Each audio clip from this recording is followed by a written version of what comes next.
Mass TV news కి స్వాగతం.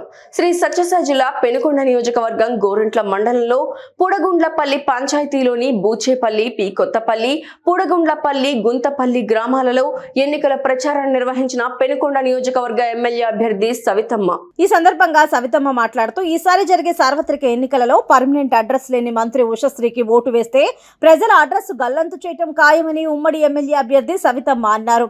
అడుగడుగునా సవితమ్మకు గజమాలతో మహిళలు హారతులు సన్మానాలతో జనసంద్రం నడుమ ప్రచారం సాగింది.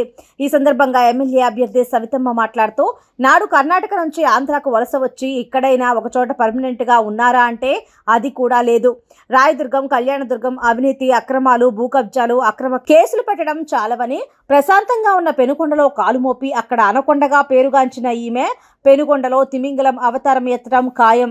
అనువైన భూమి కనిపిస్తే కబ్జా చేయటం ఈమెకు వెన్నతో పెట్టిన విద్య అని అన్నారు. 2019 ఎన్నికలలో ఉషమ్మకు అడపాదడపా ఉన్న ఆస్తులు 2024 వచ్చేసరికి 1000 కోట్లకు దాటాయని ఆరోపించారు. ఎంత అవినీతి అక్రమాలకు పాల్పడిందో ఉషశ్రీ అఫిడవిట్ చూస్తే అర్థమవుతుంది.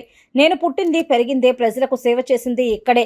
మా తండ్రి మంత్రిగా, ఎమ్మెల్యేగా, ఎంపీగా ఎన్నో అభివృద్ధి కార్యక్రమాలు చేపట్టారు. ఆయన అడుగుజాడల్లో నడిచిన వ్యక్తిని. నా రాజకీయ ఎదుగుదల జీర్ణించుకోలేక ఈ అధికార పార్టీ వైసీపీలోనే అక్రమ కేసులు బనాయించారు.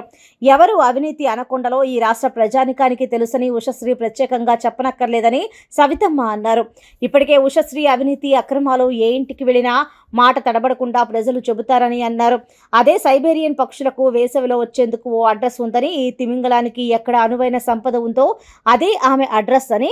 కావున వచ్చే ఎన్నికల్లో సైకిల్ గుర్తుకు ఓటు వేసి ఎమ్మెల్యే అభ్యర్థిగా నన్ను, ఎంపీ అభ్యర్థిగా బీకే పార్థసారథిని అఖండ మెజార్టీతో గెలిపించాలని అభ్యర్థించిన సవితమ్మ. ఈ కార్యక్రమంలో పెద్ద ఎత్తున తెలుగుదేశం, జనసేన, బీజేపీ పార్టీ నాయకులు, కార్యకర్తలు పాల్గొన్నారు.